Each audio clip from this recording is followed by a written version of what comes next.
अस्सलाम वालेकुम अजीज़ तलबा, उम्मीद है आप खैरियत से होंगे। आपको आपके यूट्यूब चैनल पर खुशामदीद। आज से इस वीडियो लेक्चर है अंदर हम इम्यूनिटी को डिस्कस करेंगे। इम्यूनिटी से मुराद क़ुव्वत मुदाफ़ियत। बायो की ज़ुबान में मैं एक जानदार हूँ। जब कोई भी पार्टिकल, बैक्टीरिया, वायरस या फिर फंजाई मेरे जिस्म में एंटर होते हैं तो वो मेरे जिस्म का हिस्सा नहीं है, तो इसलिए मेरा जिस्म उनके खिलाफ एक रद्द अमल पैदा करता है, एक रद्द अमल शो करता है। उस रद्द अमल को इम्यून रिस्पॉन्स का नाम दिया जाता है। अब मेरा जिस्म उन पार्टिकल से निजात हासिल करने के लिए जो मैकेनिज्म इस्तेमाल करता है, जो रद्द अमल करवाता है, उस रद्द अमल का जो अमल है उसे हम नाम दे देते हैं ये इम्यूनिटी है। तो बायोलॉजी की मुख्तलिफ ब्रांचेज हैं जिसमें मुख्तलिफ चीज़ों के बारे में पढ़ा जाता है। मिसाल के तौर पर ज़मीन की जो स्टडी है वो जियोलॉजी है, अद्वियात की जो स्टडी है वो फार्माकोलॉजी है। तो इसी तरह इम्यूनिटी की स्टडी को हम नाम दे देते हैं ये इम्यूनोलॉजी है।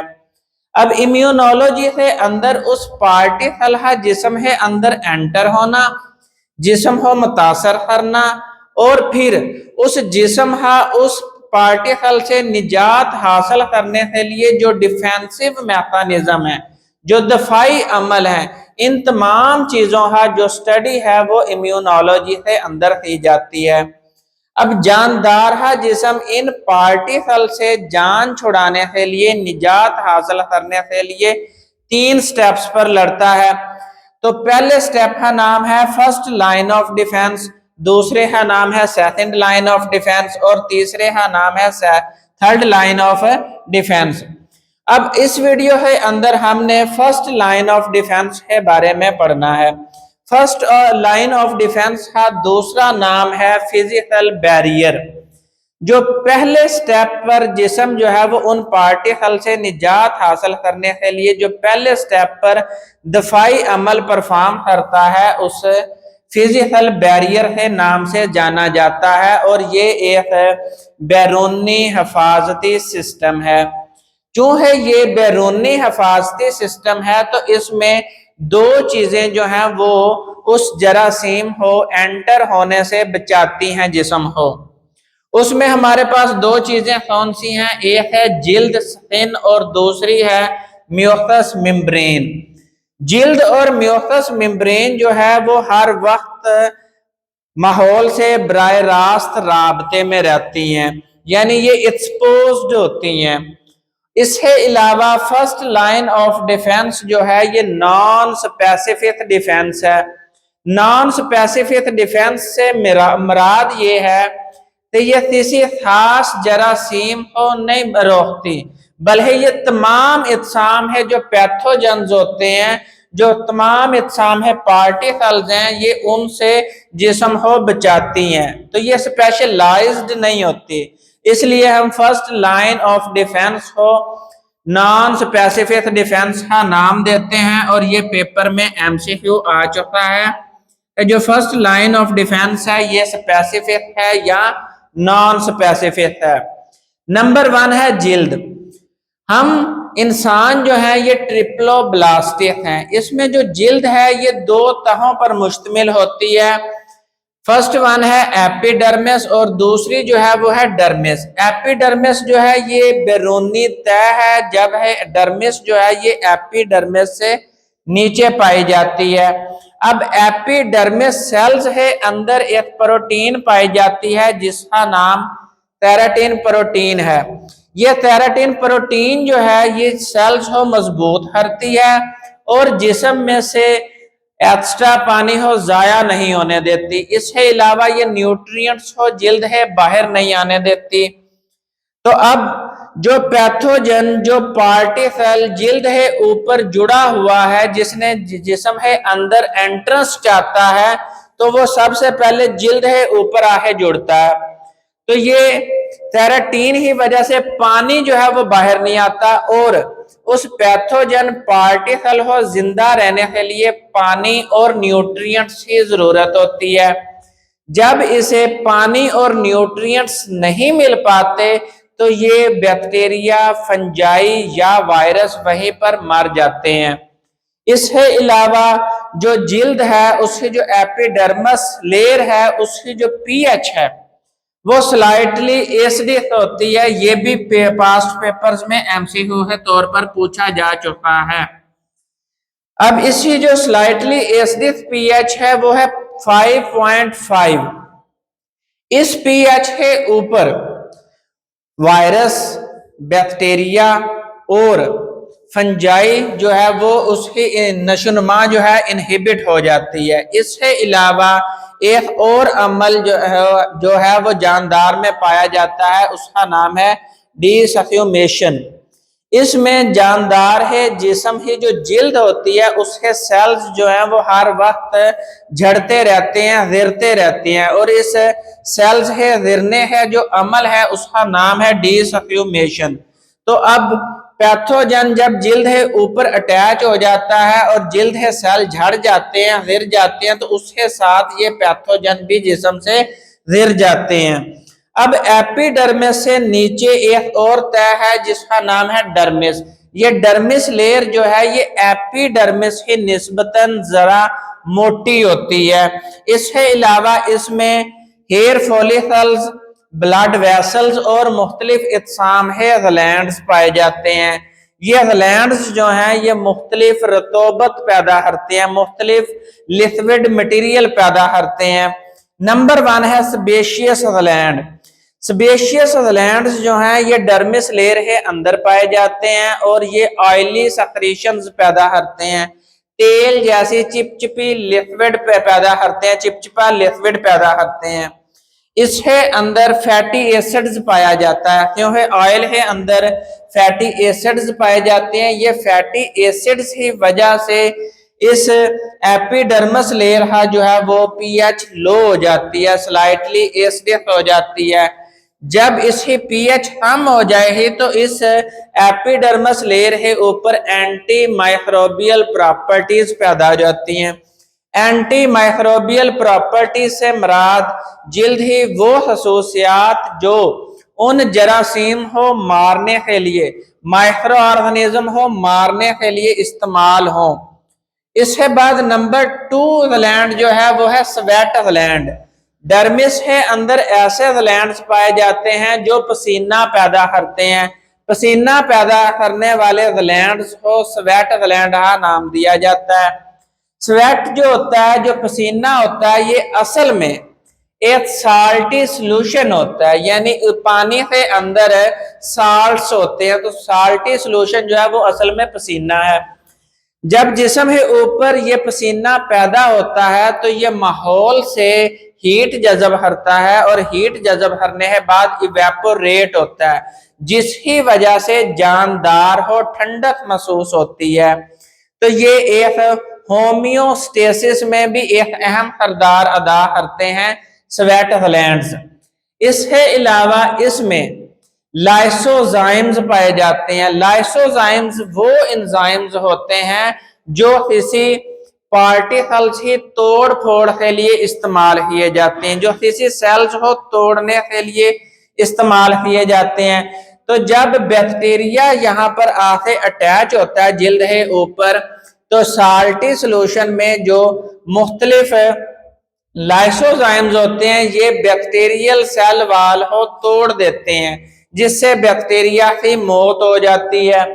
इसके अलावा साल्टी सोल्यूशन में जो है साल्ट की कंसंट्रेशन ज्यादा है, सॉल्वेंट की कंसंट्रेशन कम है, तो बैक्टीरिया के अंदर, बैक्टीरिया के सेल के अंदर जो है वो पानी की कंसंट्रेशन ज्यादा है, साल्ट की कंसंट्रेशन कम है।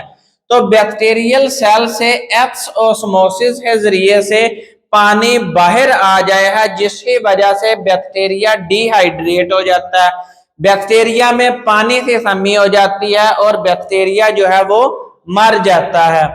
इसके अलावा लाइसोजाइम के साथ साथ इस साल्टी सोल्यूशन के अंदर बाय नेचर फितरतन कुदरती तौर पर जो है एंटीबायोटिक्स भी पाई जाती हैं। अब इन एंटीबायोटिक्स में मिसाल के तौर पर लैक्टिक एसिड जो है वो बैक्टीरिया और फंजाई नशोनुमा को इनहिबिट कर देता है। ये भी स्वेट ग्लैंड से जो स्वेट प्रोड्यूस होता है उसी के अंदर पाए जाते हैं। Number 2 mucous membrane. Mucous membrane जो है वो आंख, नाक, फेफड़ों और मैदे के अंदर पाई जाती है। म्यूकस मेम्ब्रेन एक चिपचिपा मादा पैदा करते हैं, चिपचिपा लिक्विड पैदा करते हैं जो अपने अंदर उन फॉरेन पार्टिकल्स हो, पैथोजेंस हो, जरासीम्स हो फंसा लेता है और फिर यहाँ पर मुख्तलिफ और सेक्रेशंस की जाती हैं जो इन फंसे हुए पार्टिकल्स को मारने के लिए इस्तेमाल की जाती हैं। मिसाल के तौर पर मैदे के अंदर जो म्यूकस मेम्ब्रेन है ये तमाम पार्टिकल्स को, बैक्टीरिया को अपने अंदर फंसा लेती है और मैदे के अंदर एक सेल्स पाए जाते हैं जिनका नाम है पेराइटल सेल्स। पेराइटल सेल्स का दूसरा नाम है ऑक्जेंटिक सेल्स। ये ऑक्जेंटिक सेल्स जो हैं ये मैदे के अंदर हाइड्रोक्लोरिक एसिड पैदा करते हैं। ये हाइड्रोक्लोरिक एसिड म्यूकस में फंसे हुए बैक्टीरिया को मारने के लिए इस्तेमाल किया जाता है। इसके अलावा मैदे के अंदर मुख्तलिफ और भी जूसेस पैदा किए जाते हैं। उन जूसेस के अंदर जो है वो मुख्तलिफ इंजाइम्स पाए जाते हैं। ये इंजाइम जो है वो बैक्टीरिया को मारने के लिए इस्तेमाल किए जाते हैं। उनमें gastric juice, pancreatic juice, intestinal juice हैं। इनके अंदर मुख्तलिफ एंजाइम्स हैं जो बैक्टीरिया को मारने के लिए इस्तेमाल किया जाते हैं। इसके बाद है एपिथेलियम ऑफ रेस्पिरेटरी सेल्स। अब एपिथेलियम से मुराद जिल्द है बैरूनी तह है। तो रेस्पिरेटरी सिस्टम को बनाने वाली बैरूनी तह जो है वो एपिथेलियम है।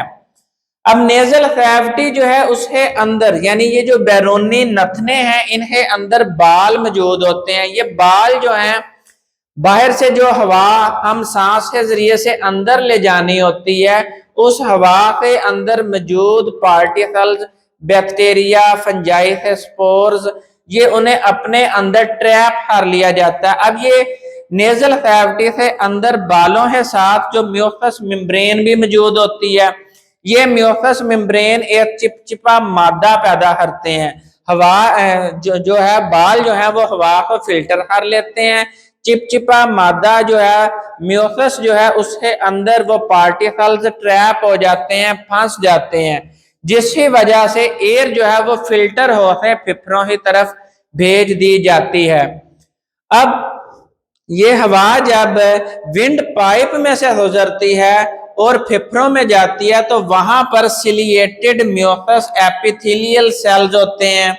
अब एपिथेलियल सेल से मुराद वही बैरूनी तह है। सिलिएटेड से मुराद ये जो सेल्स होते हैं उनके ऊपर सिलिया मौजूद होते हैं।